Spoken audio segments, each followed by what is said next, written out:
Well, hello, everybody. Fancy meeting you here. Who would have thought that we would meet here today, of all places, at this time? I am shocked. I am shocked. Yeah, I'm shocked too, because didn't we agree that we were going to be doing this at 3 in the morning Eastern time? That's true. Yeah. We.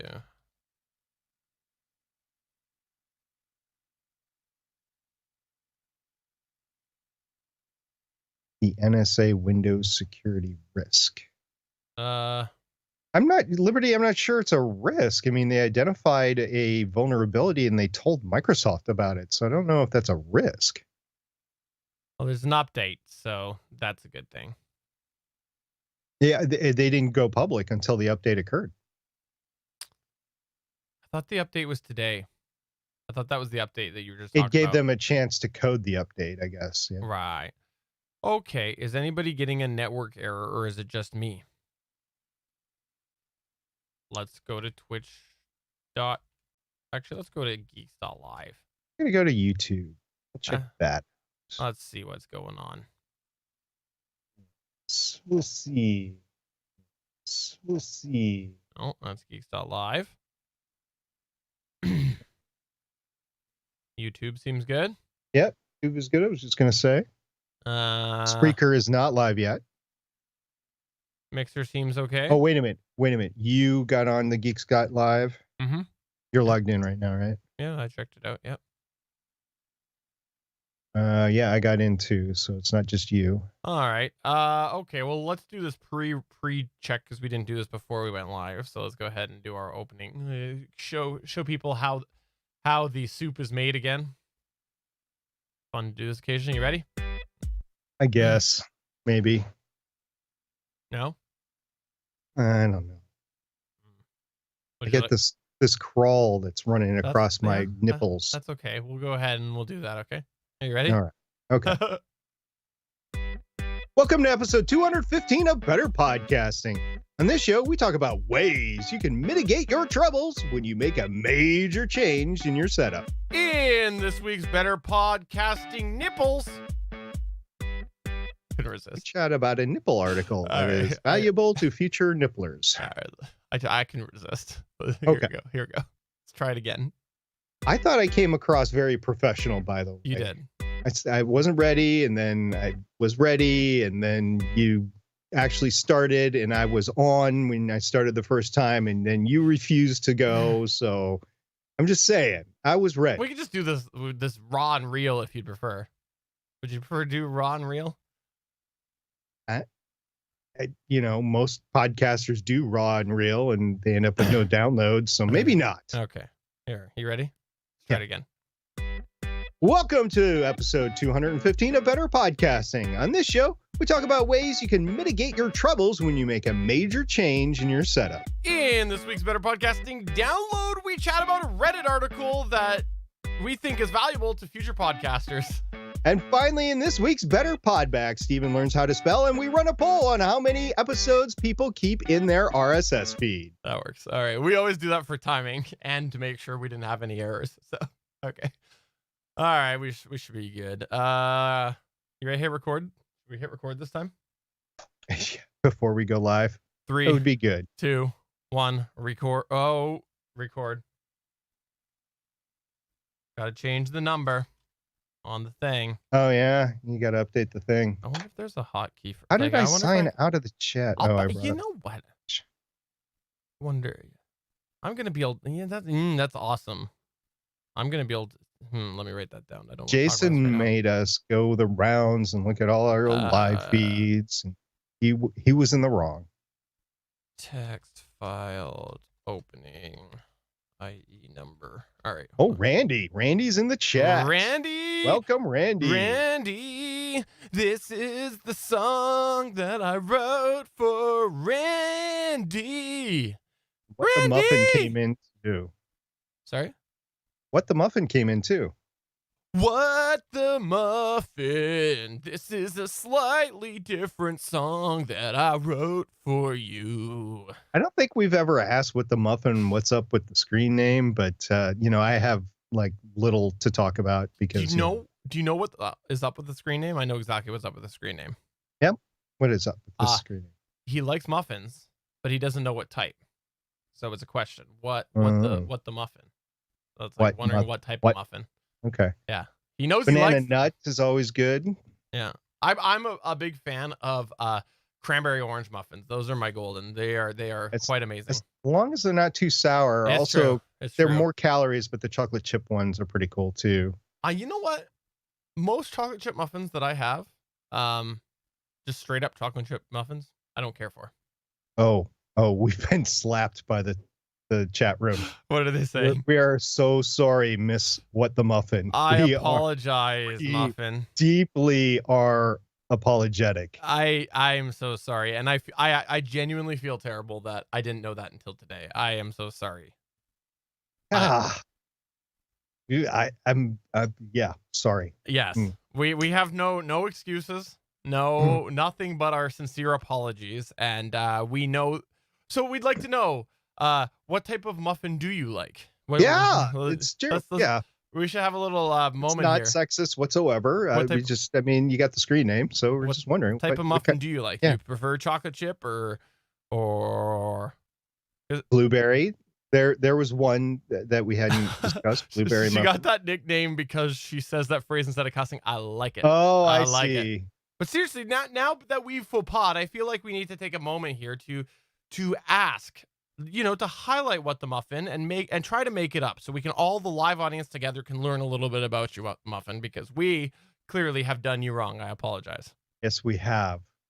I'll bet you most of the people in the chat. I mean, you got Xandrax there, and if we didn't say Seth all the time, nobody would probably know. It's Bangs Naughty Bits. I mean, inherently, you would think, but it's not. Come on.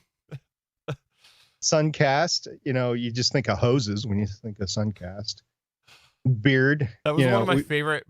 Back when I used to do the images all the time for the Gonna Geek show, that was one of my favorite ones. Was where I subbed out his frame for a picture of my Suncast hose reel. That was one of my favorite ones that I did.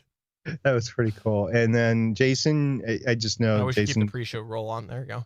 I thought it was Chris that had SP's beard originally, but it's definitely Jason with Smoking and Drinking in Space, by the way. It's his podcast. Yeah. Liberty, who goes by many Liberty names. Liberty. Sometimes it's Liberty. Sometimes. And sometimes it's not Liberty Mutual. What the muffin doesn't eat muffins? Oh wow. This What is the like, muffin? all right. Mind I'm gonna blown. work that in today. And Heather, we all know Heather. All right, should we do this? I don't know. We're treading on dangerous water Maybe here. we should just turn the show over to the audience tonight. That might be safer. Audience takeover. We should do that one day. I think I did know that Liberty dude. Yeah, Liberty yeah. Liberty in the house. I did know that you were What the Muffin's Mm-hmm. co-host, but I did not know What the Muffin was female. See, now you've offended Heather. Okay, now you've offended Heather. Just Heather. Come on, SP. Are we trying to drive everybody away? This is all we're doing.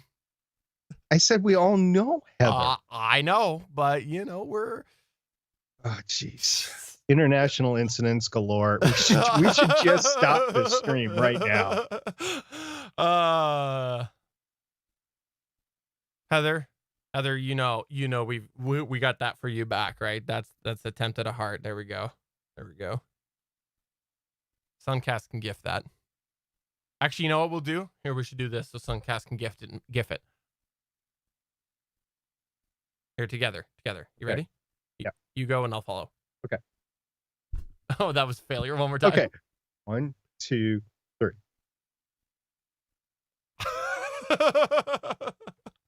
All right, let's just do this. Please. I'm Michelle Ely from the Starlight Tribune, an Arrow TV show fan podcast, part of the Gonna Geek Network, just like the show you're checking out now. Shows on the network are individually owned, and opinions expressed may not reflect others. Find other amazing geeky shows at GonnaGeekNetwork.com. Welcome to episode 215 of Better Podcasting. On this show, we talk about ways you can mitigate your troubles when you make a major change in your setup. In this week's Better Podcasting download, we chat about a Reddit article that we think is valuable for future podcasters. And finally, in this week's Better Pod Bag, we run a poll on how many episodes people keep in their RSS feeds. Lauren, start the show now. We should have an RSS feed dedicated to you. Welcome to Better Podcasting. With a combined history of over 1,000 episodes and starting as early as 2008, we are hobby podcasters through and through, just like you. That's why we are different. We minimize the money talk so that you can focus on building a better podcast. Here are the hosts for the show, Stephen John Drew and Stargate Pioneer.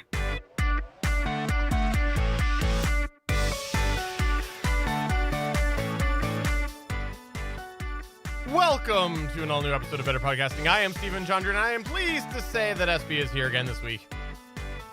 I am. We've hit the waves, the electronic waves of 2020 running, and we're just excited to be back. One of the things we talked about last week is that I have added a new piece of gear to my setup. Yes, I have. It is a Blue Yeti.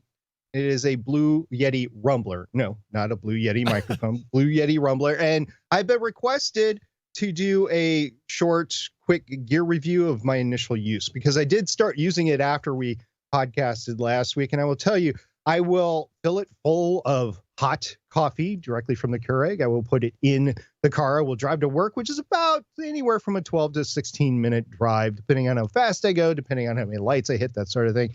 And I will get to work, and it keeps the coffee too warm. So I will get to work and I still can't drink it, but yet, and I put it down in the console, and then I walk into work. I don't take it into work with me. I have my own coffee cups at work, and just like, no, I'll just leave it in the car and I'll get it later. Maybe it'll be warm when I get back out. And I will go back out to the car. And this happened 3 times already. Go back out to the car, and it is at best lukewarm. Now, this is at least 8.5, 9 hours later. So yeah, the Blue Yeti does not work for a work day, although it probably worked for like a morning. You know, as you were talking about that, the astute audio listener might have heard the liquids within your Yeti making a little bit of noise as they swished around. We could hear that Little sloshing sound little there. sloshing, Yeah. but There there is a little left. The fun Yeah. fact is that still made less outside noise than a Blue Yeti microphone. Oh, so you're saying that a Blue Yeti microphone picks up a lot of exterior sound? Perhaps that is what I'm saying. But no, Okay. if you would like a Blue Yeti of your own, we're pleased to say right now we're going to recommend that you go buy one. We're not with no contest. There's nothing. There's nothing. 20 ounce rumbler right here. Yeah, there 20 you go. ounces. Just go to the store and beware lots of knockoffs. Before we go into our featured topic, we want to encourage you. If you have what's called a How I Say My Podcast story, and you had something go wrong and you think that people would benefit from sending it to us and having us talk about it on the show, please feel free to send that to us if you'd like, and we'll see if we can make room for that in a future episode. You could email podcast@betterpodcasting.com, and we also have a full video companion of this show. So we would encourage you to send a video clip, because we would love to play your face on this show, because we all know the video viewers need a break from seeing our ugly mugs.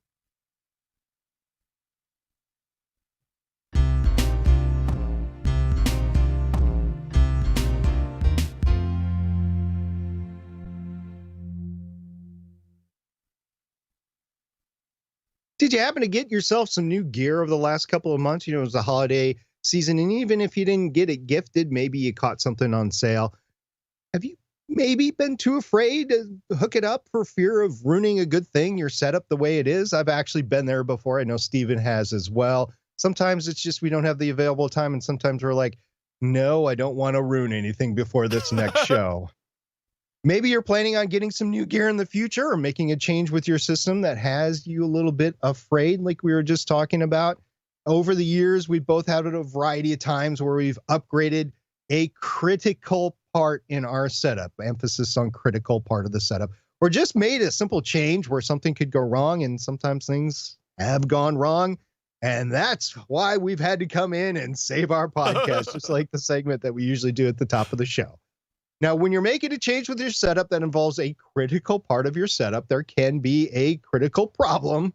if something goes wrong, but sometimes you can do things to help minimize that, and you work out your audio path as you would just normal.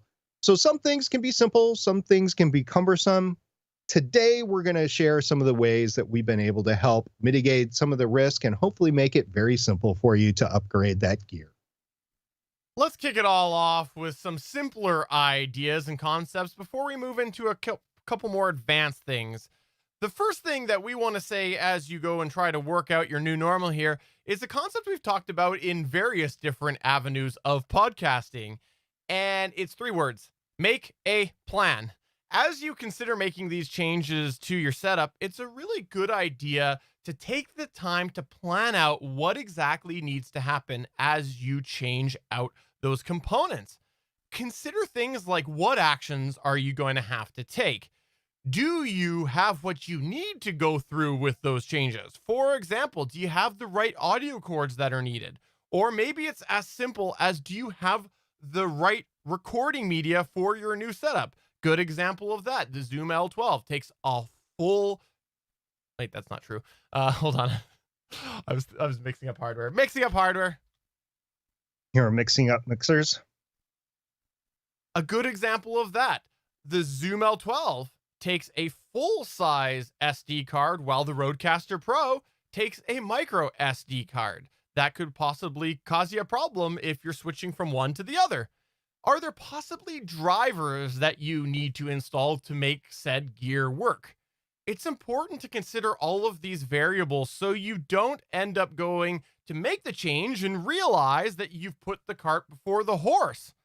Having a plan also helps because it's going to give you a bit of an idea of when you want to best execute on the idea you have in mind, because you can make sure that you've considered all these little variables that's going to be involved with the change, and make sure you've got the time and the capacity to be able to properly implement that change.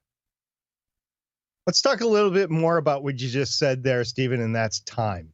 Give yourself a reasonable amount of time to make the change. Don't make the changes right before you record. It's a recipe for disaster. I would say even making the changes the day before you're going to record could be a recipe for disaster.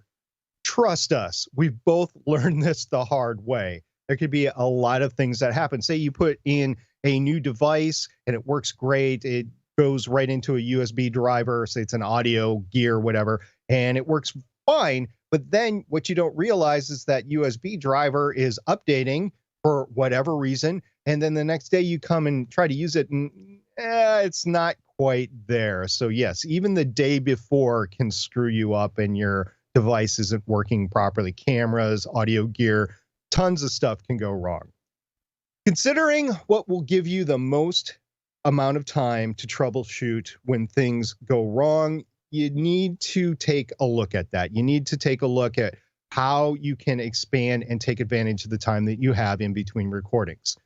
But also consider other variables where you may need your equipment. For example, some people think it'd be best to make changes immediately after recording an episode. Well, what happens if you go to edit and you realize you need to re-record a section? Stephen and I have both done that before. It would be very unfortunate if your equipment was out of service. And before I go on, let's talk a little bit about re-recording a section that is possible. And I'll give you a great example of what I just had to do on Legends of S.H.I.E.L.D.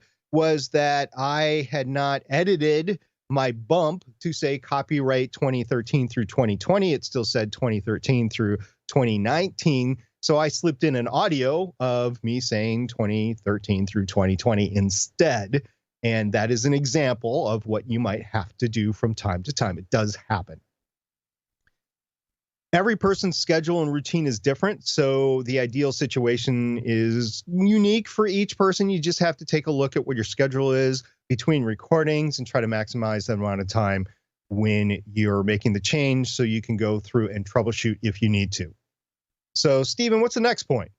Well, the next point kind of ties into planning your ideal time, but it is really worth its own highlight. We recommend that you take the time to test out your new setup in a sort of offline or non-critical timeline, basically doing a dry run with your new setup before it's actually showtime, recording time. Depending on what that change is, though, this could possibly be a dry run by yourself. This could possibly involve others. Here's an example.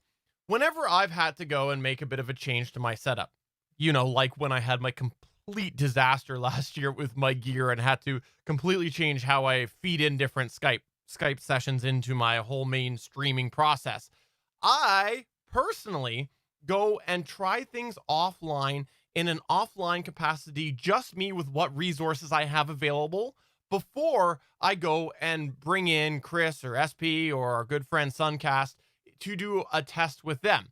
The idea being that I can go and I can make sure that my mix minuses are working fine using my own gear, even if it's a crummy laptop or just my phone. I can make sure all of the basic check marks are there. And then I can do a full scale test with them and making sure really to treat their time valuably and make sure we're not testing the basic issues. We're testing the true core components, the things that might happen, like high resources because they're all using 1080 cameras, things like that. And sometimes it's just been a matter of me simply calling SP saying, hey, SP, do you have time for a 5-minute test? And that's all we need is a 5-minute test. So it really does vary depending on the change that's happened. Just want to back up a second. You said you had a major failure last year. Your computer failed. I've had not one, but 2 computers fail. And even though we have our mobile gear we can rely back on in order to actually get a podcast out on time, it is very cumbersome. And in the case of losing our main computer, then you have to worry about the editing afterwards. And it's never going to be the same. And you just feel like the show is not the same quality. Sometimes it's even better for the listener because they get to hear you excited and all pumped up because your adrenaline's working and stuff like that. I've had 2 mixers go bad on me over the years, and that is an issue when I have to replace those. And Steven, I don't think you've had an audio interface or a mixer go bad, right? It's just been the computer? Yeah, I haven't had one go bad immediately. Like I've had signs of it where I've been able to go and replace it, but not just been like out, it's gone. So that is the point that I'm trying to get across here.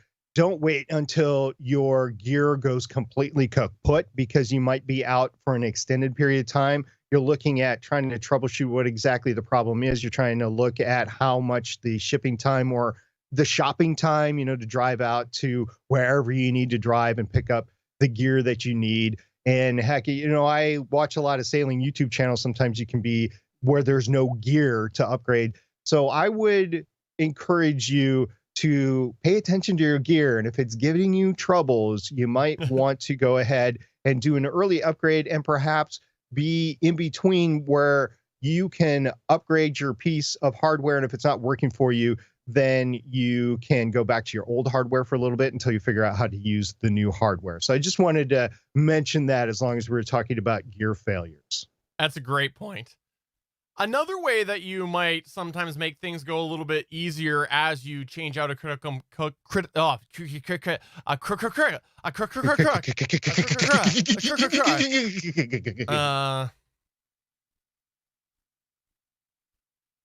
another way that you can sometimes make things go a little easier as you change out a critical component is to be able to change. Oh, geez, I stumbled over critical again. The critical component. It's all right. Yeah, just do something with your mouth. Something with my mouth? Yeah. All right. Is that what you're meaning? You're going to have to sanitize that later, but okay. Licking an Echo Dot, is that what you meant? I don't think I've ever licked You're the one that licks computer components. Another way that you can sometimes make things a little bit easier as you switch out a critical piece of gear is being able to test this on some level without fully dismantling or affecting your current setup. Let's give you a bit of an example here. Let's say you're looking to use a new microphone. Currently, you've got yourself a wonderful Audio-Technica AT2005, but you're thinking about upgrading to an Electro Voice RE320 while also powering it via a DBX286S preamplifier. As the DBX286 is providing gain to that microphone, rather than how the H6 was providing gain to the microphone, you're likely going to have to change that input setting on your H6. By figuring out these settings on possibly another channel, if you have one free on the H6, you can experiment with it without completely changing the default settings on your H6. So if something goes wrong, you have a fallback, which was your existing AT2005, into your H6 or whatever you're using to record, without actually having to worry about, oh, what gain did I have that on, or trying to get that all redialed back in. It's just a nice way that you can maybe give it a bit of a try and a little bit of a test on another channel. This can be applicable to interfaces as well. If you have yourself an audio interface that has multiple inputs on it, it's really great if you can test that microphone out and that new signal chain through another channel. Another way to ensure yourselves that you can go back to where you were is take a picture. Take a picture of what your mechanical settings are on your actual knobs and dials, and then take a I'm going to interrupt picture. you. I'm going to interrupt you on that. We actually have that as a point later.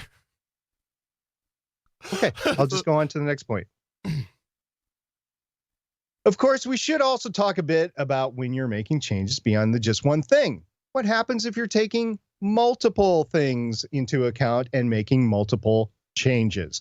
It could be a matter of you adding multiple pieces of equipment to your setup, or you could be just upgrading multiple things. For example, a lot of cables.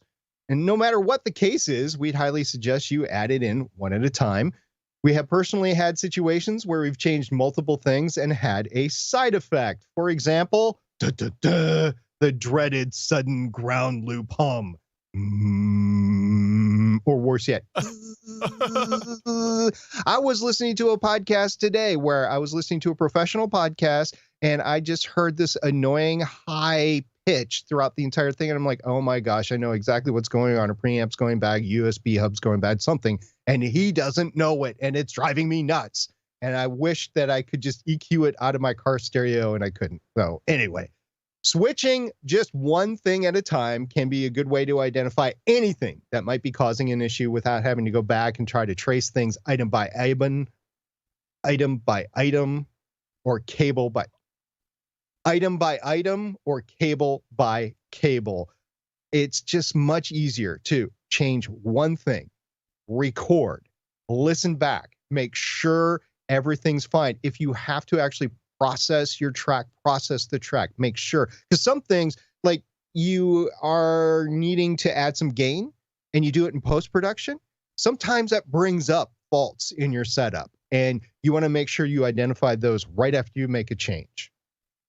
And the last basic concept that we want to talk about right now is labeling or documenting your current setup. We highly recommend that before you start making any changes, that you take the time to document what you currently have set up. If you're doing a major change, maybe it's a mixer swap out, label all of your chords. It's a really good idea to make sure you've labeled them so you know what goes to what. But no matter what the case is, we do highly recommend that you actually take photos of your setup and your settings and write down whatever you need, so that if you have to hit that real life undo button, put it back to how it was before, you have documentation that will help guide you through that. We've both had this happen on many occasions where we've had to do that. I have young kids. Some examples of what you might possibly want to document include a photo of your connections, after labeling them, of course, a wiring diagram so you know where things go, and possibly just photos or screenshots, if you're using software, of equipment settings. A good example of that is every time I reinstall Windows, because we all know that has to happen occasionally, I go and I take screenshots of my sound card settings so that I have them documented on what their levels were in there. As well, sometimes I do go and I periodically take pictures of where my gain knobs are on my Zoom recorder, things like that. A lot of you who are watching on YouTube and you watch the intro to Better Podcasting, the new intro that Steven put together, and you're looking at it and you're going, wow, these guys are OCD because they've labeled everything with label makers. It is not because we're OCD. It is not because we need everything labeled in order to use it. It is because when we are troubleshooting, We need to know exactly what button is doing what and what cable is going where, because we have spent hours and days in some cases trying to piece back together something or trace down a problem. That is why we have everything labeled. Not because it looks nice and pretty, although it does, I'll admit it, and it looks like we're organized, which we're not, but it looks like it, is because of the troubleshooting. Now let's move on to the Can I just, sorry, 1 second. Yeah. And before, let me write down the other point. Sorry, ad lib moment. This is a non-scripted moment because I think it's very valuable. And before we head on to some of our more advanced ideas, if you didn't know this, we do stream this chat live at geeks.live, usually on Wednesdays at 8 p.m. Eastern. And we have a chat room where people can interact. And after we mentioned that point there about labeling, we have in the chat a fellow named Suncast who brought up a really good point as well, is if it's a long cable, make sure to label both ends if you can't see where it goes in the other end. Very valuable point. Because again, then you know what goes where. Now let's move on to the category. We have some edit point. Now let's move on to the category where we have some creative suggestions as you work through making changes to your setup.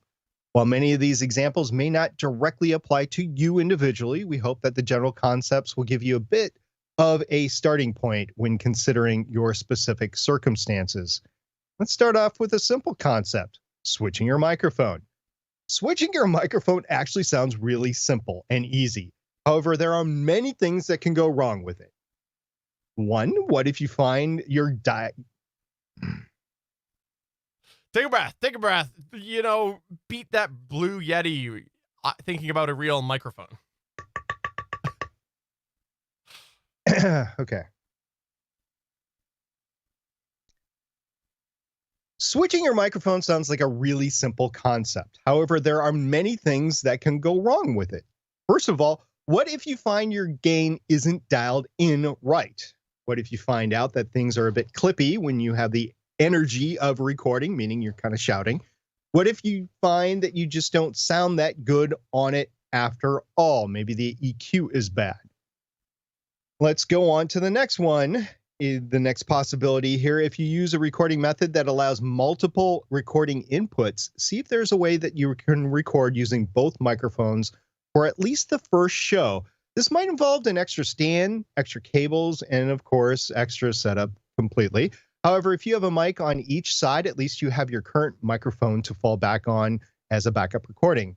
I've actually done this dual mic recording many times. The most recent one I can remember, it's probably not the last one, but it's the one I can remember, is when I did an AT-2005 and a Samsung Q2U in a hotel room, because they were both travel mics and I just wanted to try them both out. So we actually had them both on the show. I was able to do that for testing purposes. However, if you are installing new equipment, this could be a great example of a backup that you have, and you can go with the better recording at that point or start to dial in the new microphone.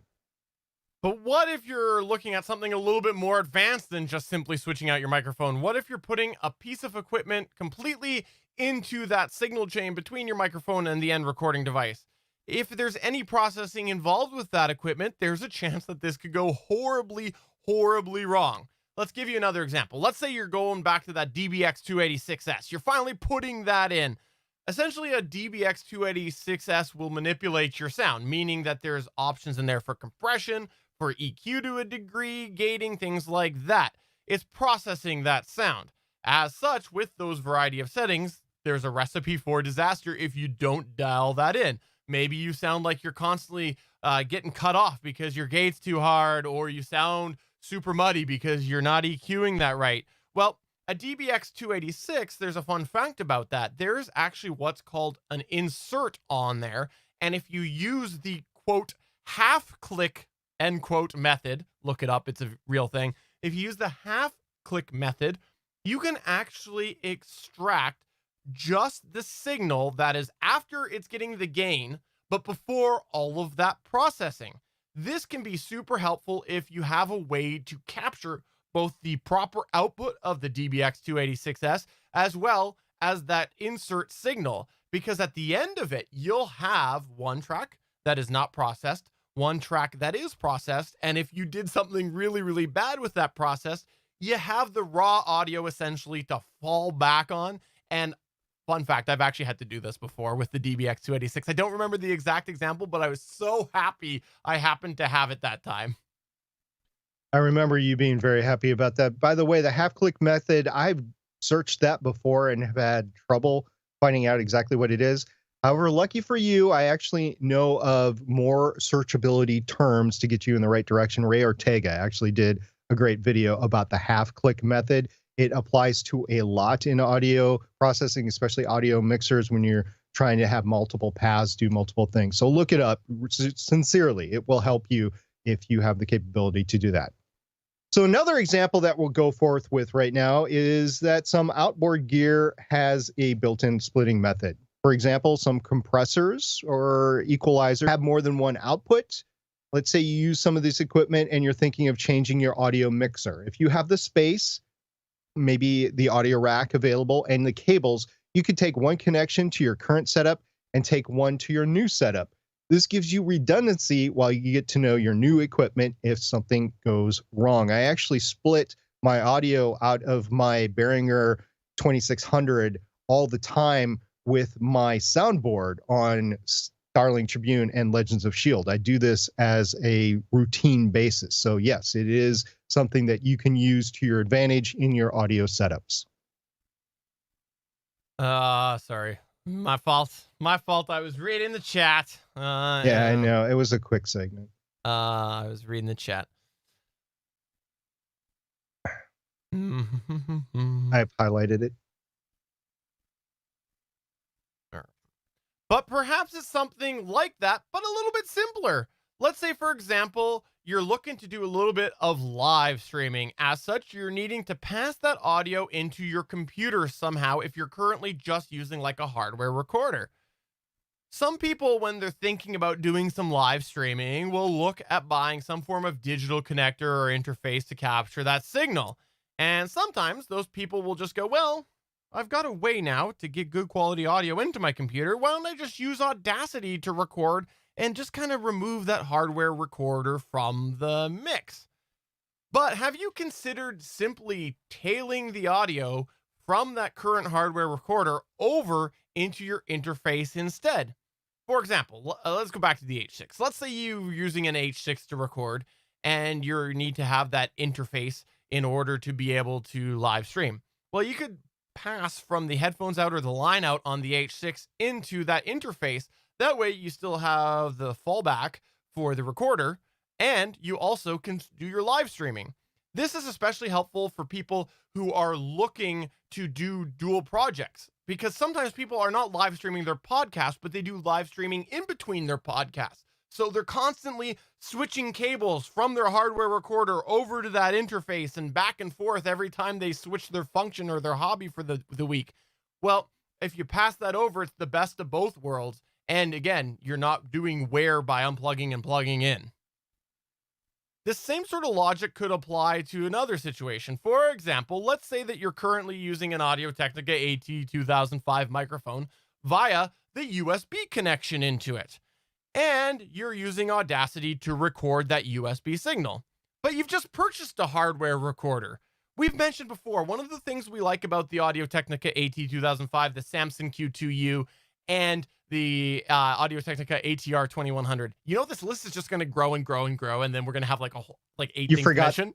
The Knox, which is unobtainable now. Exactly. In this case, as you work to implement that hardware recorder, why not keep recording via USB to Audacity or whatever you're using, but also split that off by using that XLR connection to your hardware recorder?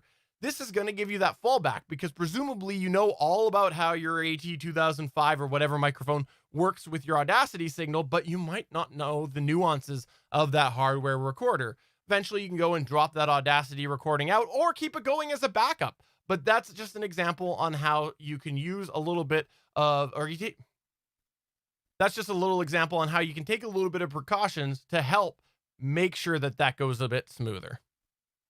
For those that have seen our setup as we record in mobile setups, when we're in a hotel rooms, traveling, camping, whatever, that is how we record. We record via the XLR into our hardware recorders. I have a travel Zoom H5 that I've been holding up for the audio or the video viewer on YouTube throughout this recording. And Stephen does travel with his Zoom H5 now. And we also have to go USB from the microphone into our laptops usually in order to connect to the other person. So it's just how we normally do it. And it automatically does a backup because we're recording online somewhere and we're recording on the Zoom H5 or H6. So in summary, although there are endless examples that we could share and things we could brainstorm along the way, just of scenarios where you could help create a backup plan while you work through a major change, overall, it comes down to a few key points. Plan your change, give yourself enough time to change, test your change before properly using it, look at the features available and get creative to ensure you have a fallback plan as you work through the change, and work in baby steps, like Baby Yoda steps, where possibly you help minimize the chance of a complete disaster. Have you ever done a major change to your setup? What worked well for you? We would love to know that. What do you wish you have done? What are some lessons learned along the way that you had? Please let us know. You can get a hold of us on Twitter at BetterPod or through our email, podcast@betterpodcasting.com. This is the Better Podcasting Download.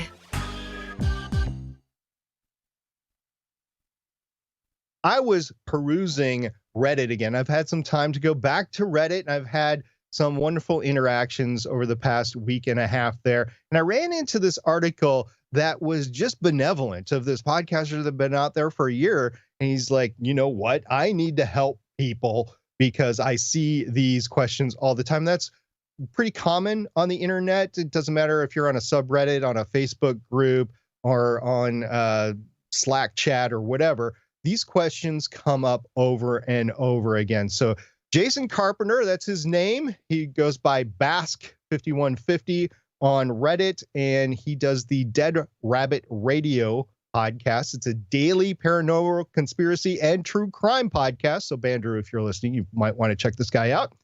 We cover the weirdest of the weird, and only the most obscure stories make the cut. Does it on a daily basis, Stephen. Daily. That's amazing to me.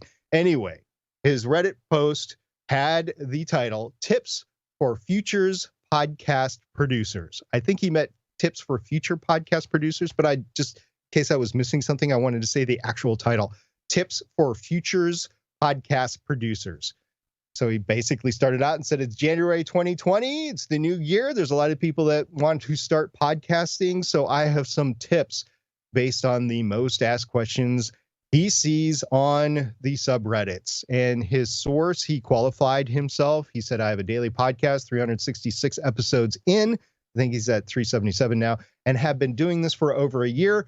Not a true pro, but been figured out enough stuff that I can help out new podcasters. He had three main areas that he wanted to help out new podcasters. The first, Stephen, can you guess what it is? Okay, I'm totally distracted. Do you know why? Here, I'm gonna show Because you. you're I'm gonna show sitting you. I just moved over, so I have my headphone hanger. If you've ever, I think it's at the end of the outro. Anyways, my headphone hanger is sitting on my desk right there, and I just bumped my headphones with my elbow, and they fell. They fell, and then I looked, and the piece is disconnected, but I can't. Why can't you hear me? Can you hear me? I can hear you. Oh, the cable's bad. But the I'm missing a piece, and I'm looking to make sure I don't roll over it. I'm missing a component. So there. I don't think you are. Oh, you're. Oh, that's how it goes. It goes in there. Okay, that's how it goes. So I was sitting there looking, thinking I was about to roll over a component. There's like a clip that gave way there. That clip came out. Yeah, and you just click it back in, right? Okay, that makes more sense. I was looking for this component, thinking that I was about to roll over it and snap it. So. There we go. For those of you that are very curious, you're live listening, you're like, I want one of these. They're Audio Technica headphone clamps to go on the edge of your desk or something like that. That's I have one. I sent one to Steven a long time ago, and he loved it, and he bought like 3 more. I've got a couple around in my studio too, so they're great for purposes, but you have to make sure that the clamp will work for where you are. You just can't hang it anywhere. Anyway, Steven. By the way, hi Spreaker, because Xandrax is pointing out some awkward audio only listening. It's true. It's true. Awkward. Okay, so Okay, Steven, the question I asked you was what was his first thing? It was the most asked question. What do you think it was? Obviously, it was how can I be more like Stargate Pioneer? I believe that is the number one question that podcasters ask over on Reddit. That might be the number one question that you ask all the time. However, that is not the number one question that Jason thought that most Redditors make. Okay, the truth, it's got to be about money. It was how do I make money? The answer was very intriguing to us, and I commend Jason for putting this out here. He said, you won't, or most likely you won't. Maybe you'll make some beer money after a year of doing it, but don't go into this thinking you will make money. And that's just like Billy and Sierra said last episode as we led off with their tips from their YouTube sailing channel, Tula's Endless Summer. So the next question, what do you think the next question was, Steven? I'm pretty sure that it was how do I get listeners, because I'm looking at the article right now. It is how do I get listeners? The answer was lots of hard work and luck, but there was a third question, which I thought was very ingenious of Jason to put together. And he said, okay, fine, but now how do I get listeners? Thinking that there was like a secret to it. No, there's no secret. There's no secret at all. We've been talking about this for a long, long time. We've been talking about this in promotion. We've been talking about this on how to grow your show. It's complicated and it's simple all at the same time. You know, make good content, get out there and promote. There's a very specific way to promote, and then don't spam. And there's a couple of things that he said to answer that, and be specific in your topic. You know, go into a niche basically is what he was saying. Pick a topic, find a niche on the internet, join those communities as well. Become friends with those communities, and then casually mention that you have a podcast when it's appropriate and when it comes up. Not, you need to go listen to my podcast right now. You need to listen to my podcast. Even if you do that in groups and communities on the internet that allow you to promote, they might ban you because you're promoting in such a spammy fashion. Yeah, I think it's definitely worth a read. And if you want to check this out, there is, of course, a link at betterpodcasting.com/215. But the short link that we've set up is geeks.link/future tips. And definitely check out the expanded answers. A lot of good food for thought. We're big advocates of people posting real, sort of raw and real ideas on what it was like to start their podcast endeavors, because we've said it before, sometimes it seems like all sunshine and roses, and that's just not the case. So thanks for bringing this up, SP. I appreciate you finding this. I appreciate you being on Reddit, because as we all know, I was banned from Reddit. That's not true. Let's move on to the Better Pod Back. We can make it true. This is where we here at Better Podcasting turn the show over to you as we run through some of your feedback. We call this segment Better Pod Back. Well, today we're going to start off with a poll that SP posted on Twitter this past week. SP asked the following. He said, how many episodes of your show do you keep available on your public RSS feed? Brackets, if it is more than 300 or all of them, reply to this tweet. And the reason for that was because the options, again, Twitter being limited in options, was A, 1 to 10, B, 10 to 50, C, 50 to 100, or D, 100 to 300. Now, before we actually get to the poll, we'll just go ahead, and I started by putting in the responses we were getting to our documents so we could talk about them today, and then I deleted them because there were so many people that said the same thing, which was all of them. That's what they wanted to say, was definitely all of them. There's a lot of people who responded with that. Steven, I thought this was ingenious of you asking our audience what their RSS feeds were on here, what they had set it to here, because it was such a complex response for people. Some people might have just put in how many there were in their feed right now, not really understanding that the RSS can be expanded or limited to what you want. But there are reasons that people want to limit their RSS feed to 10 episodes, the latest 10 episodes. A lot of times it's because more episodes are behind the paywall. Sometimes it's because the content starts to become irrelevant and they just don't want it out there. So there are those examples. Some people, and I want to ask your technical evaluation of this, think that having more than, say, 50 or 100 episodes in their feed, they think that it slows down the RSS feed to the point where you might not get listeners. Stephen, what would you say to those people? I don't have statistics, but I have been doing web stuff for a while, and I have seen RSS feeds, and I've seen bloated RSS feeds, and I will 100% agree that the RSS feeds with more episodes in them will definitely take longer to load. But the question is does it matter? Does it really matter with podcasting? Because people are subscribed, and the process is what happening is usually a podcatcher will go and set a certain predetermined time that it's checking for a new podcast and whatnot. So does it really matter? Because if it's taking a little while to check in the middle of the night, who cares how long it takes? Or on the flip side, does it really matter if your podcast listener is subscribed to a method that is doing that refreshing, like it's a place that's actually sucking down the file or sucking down the RSS and distributing it out through another method? So there's all sorts of questions that come with that. Personally, I wouldn't be too worried about that. However, like you said, there's other reasons why people might be worried about this. One thing that I thought of that came to mind was we've talked about all of these random changes that Apple just goes in and willy-nilly makes. And some people, if it's bad enough, they may not want to go and historically change it. And they might just go, well, I'm going to start doing it from this point forward.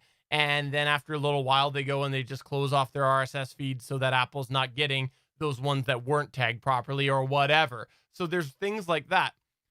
Example, me personally, one of the reasons why I do this myself on the official GonnaGeek.com show, where it all stemmed from was we did a time where we had the GonnaGeek.com show was of explicit nature. So there was no censoring and things like that. Rather than go and re-edit that, I chose just to reduce the amount of episodes within the feed so that if somebody did go to it and they did see that it was not marked as explicit anymore, they would only get non-explicit episodes. Now, there's all sorts of other benefit or things that you have to consider when you're going from explicit to non-explicit and how you can't always remove that baggage, but on a technical manner. But for me, that was more about listener appeal. I didn't want them going to that back feed and seeing that.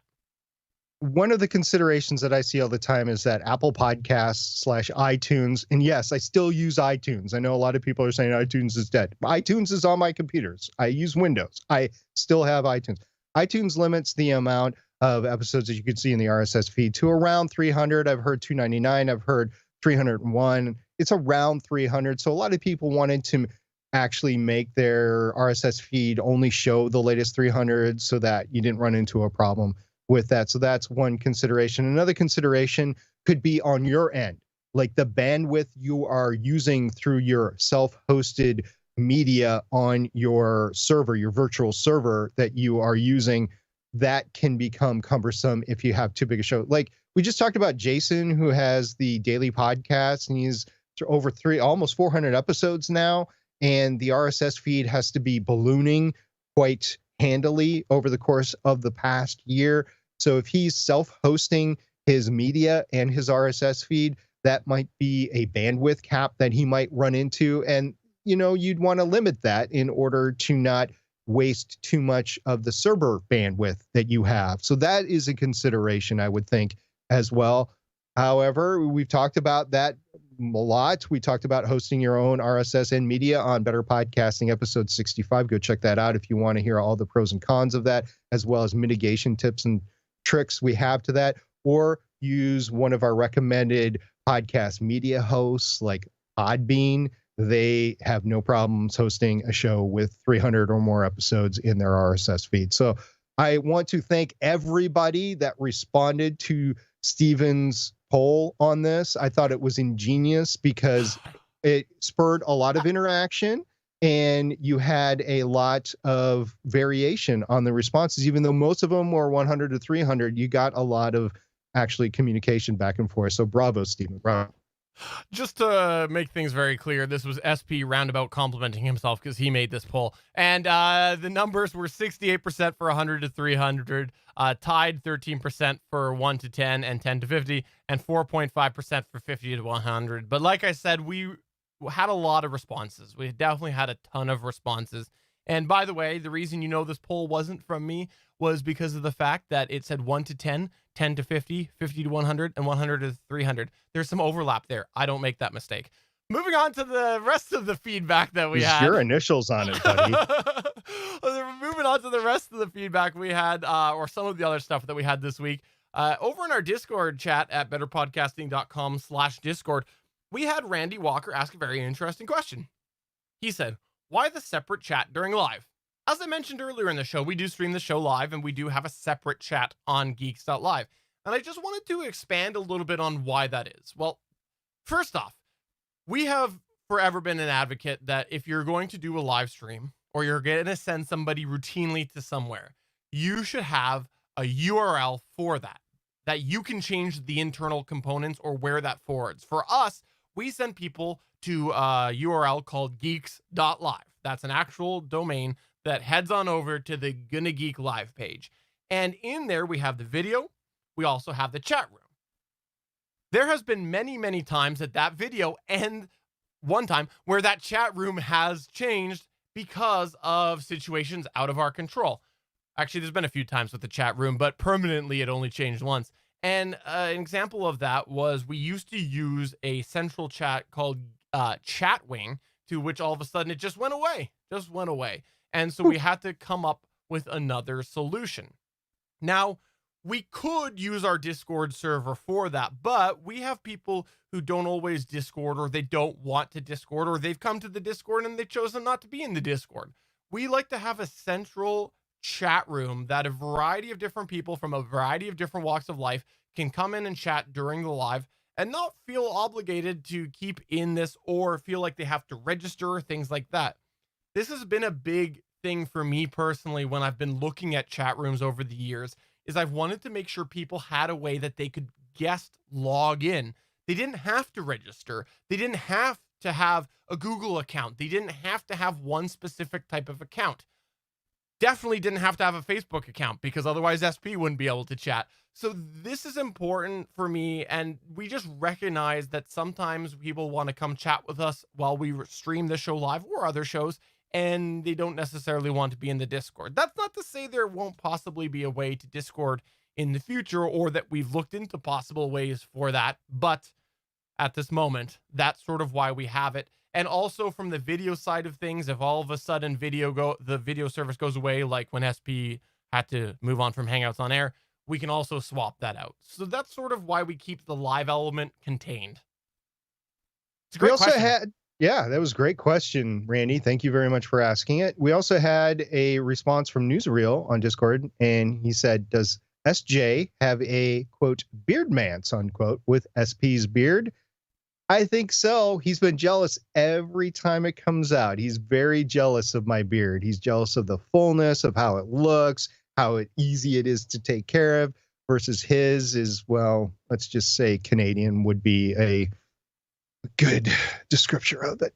Can I just say, I'm also jealous that it is, every year that I've known you, you're becoming closer and closer to a Santa Claus beard. I'm just saying, it's getting that way. And I could say that as a guy that has been noticing how gray his top of his head's been going, I gotta admit, I'm older than you are. And in some point in the future, you're going to have to find a new co-host, because I'm not going to remember to come in and turn on the recording equipment or how to turn it on or anything like that. I'm going to have an assistant just to say, come here, Mr. SP, sit down. It's time to talk to Steven. It's why I multi-track on my end so that I can use that.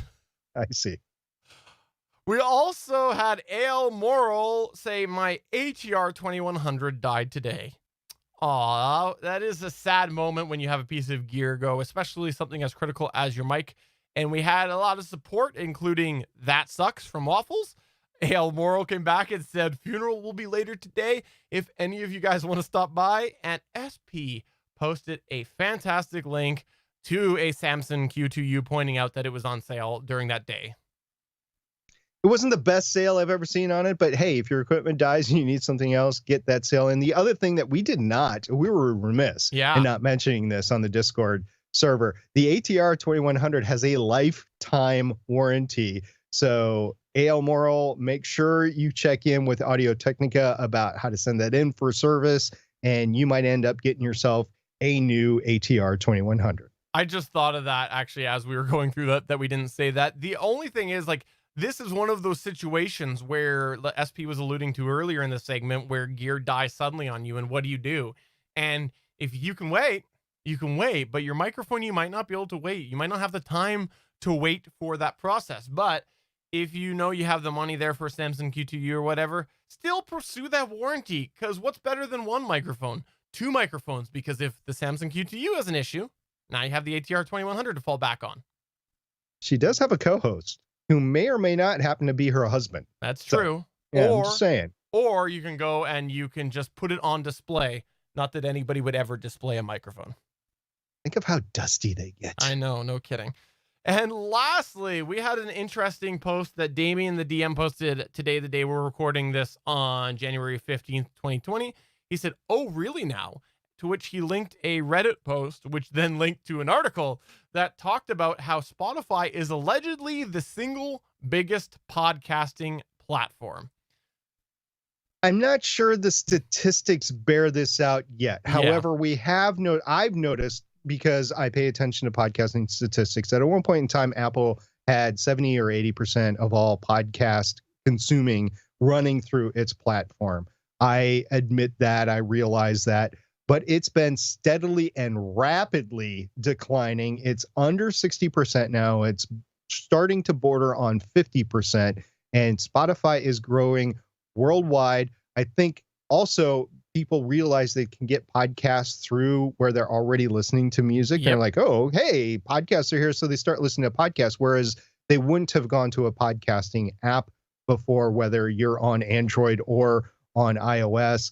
And I think it is just something that is going to continue to occur more and more, as people are going to be able to get podcasts through other means other than podcatchers. Now, personally, Stephen, you and I, we love our podcatchers because we can actually, arrange our podcasts that we have. We can delete them. We can keep the ones that we want. We can subscribe to the ones we want. We don't have to subscribe to others.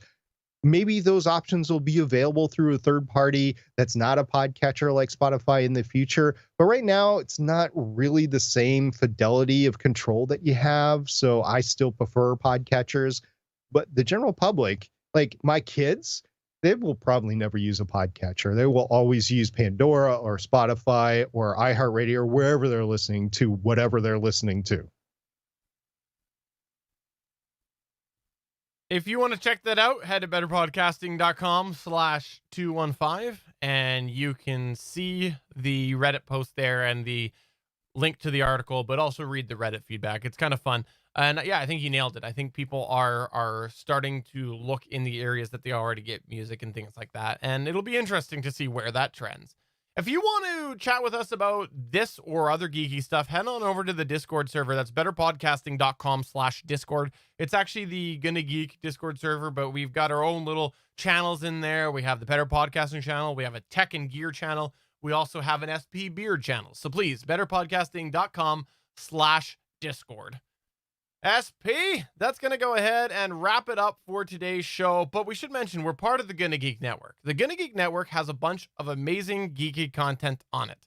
And I'm going to take this opportunity right now to plug a show we've been plugging a lot lately. And I want to give a shout out right now to the Starling Tribune podcast. This is the podcast that SP does with Chris Farrell and Michelle Ely about the CW television show Arrow and some associated shows that come with that. It's almost going to wrap up. The podcast is going to wrap up because the source material Arrow is wrapping up. And I wanted to give a special shout out right now because we're in that final stretch, the final couple episodes of Arrow. And I think if you want to hear how SP handles the wrapping up of a podcast, that has the source material wrapping up, at least the current one, you should go take a listen to that. Maybe you'll learn some things about how SP and Michelle and Chris are all handling that over there. And even if you don't listen to Arrow, you can kind of hear the way that they're winding it down to a degree. So SP, I wanted to give that shout out and also say you should be proud of what you've done with that show. You took that show from someone else and changed up a whole bunch of things, and in my opinion, made it a ton better, especially because you have limited the amount of times that I've guested on there, and the previous person had me on all the time. That was a disaster. What is great about this show, it's been going on since 2012. Arrow was the first comic book show on TV of the modern era, and it's what gave us such great shows as Agents of S.H.I.E.L.D. It led to the Netflix shows like The Defenders, and we're going to start getting on Disney Plus pretty soon from the Marvel side of the house. Well, on the DC side of the house, all their TV for mass consumption has really been on the CW network, and they have ballooned from one show, which started in 2012 with Arrow, to a host of shows, 6, 7, it depends on how you want to count them. And they all had this mega crossover that lasted 5 episodes. Just finished last night. Steven and I both watched it live, although Steven was delayed because, he's 3 hours different than me. And we told him to, once Chris and I saw what was going on, we told him to stay off of all social media. So if you didn't hear from Steven last night, he hated our advice and he stayed off social media until he saw the episode. And he said afterwards he was so grateful that he heard from us that, yes, you want to watch it immediately, and yes, stay off social media. But that's besides the point. There are only a couple episodes left of Arrow, which means there are only a couple episodes left of the Starling Tribune. The show has been going on since 2012, and it is going to be something to watch when we get to the final episode. And yes, watch is part of what we do over there. We stream the show live on YouTube, on the Gonna Geek YouTube channel, just like we do this show.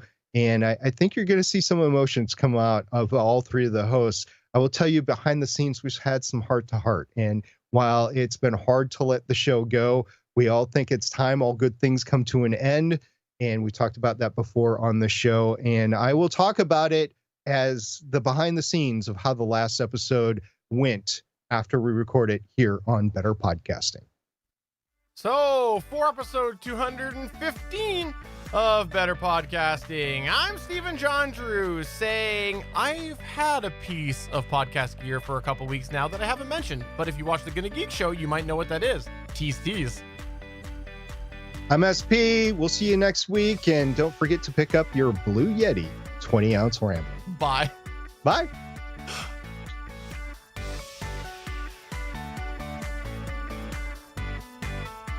Thanks for checking out another episode of Better Podcasting.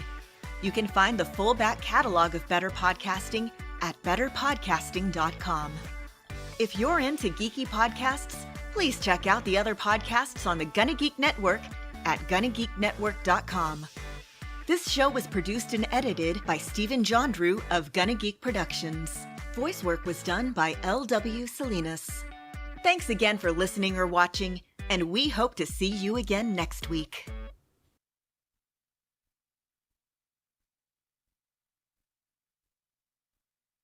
Alrighty.